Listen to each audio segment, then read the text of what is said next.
قابل توجه کلیه کشورهای همسایه و مردم مسلمان منطقه.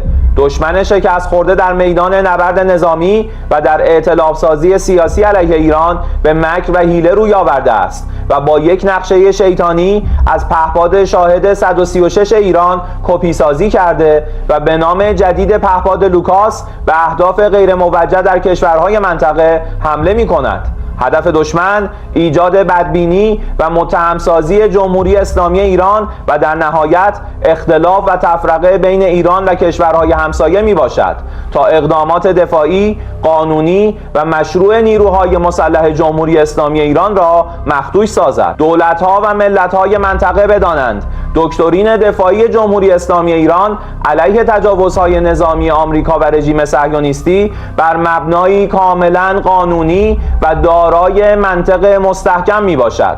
جمهوری اسلامی ایران همچنان که بارها اعلام کرده است فقط به اهداف، مراکز و منافع آمریکا و رژیم صهیونیستی حمله می کند و هر جایی را که هدف قرار می دهد با صدور اطلاعیه رسمی مسئولیت آن را به عهده می گیرد و پاسخگوی عواقب آن خواهد بود. نمونه های آن حمله شیطنت آمیز به مراکزی در کشورهای همسایه و دوست مانند ترکیه، کویت و عراق در چند روز اخیر و انتصاب آن به نیروهای مسلح جمهوری اسلامی ایران است. واکنش‌های هوشمندانه مقامات کشورها نسبت به این حرکت‌های فریبنده و شیطانی این توطئه را در نطفه خفه خواهد کرد.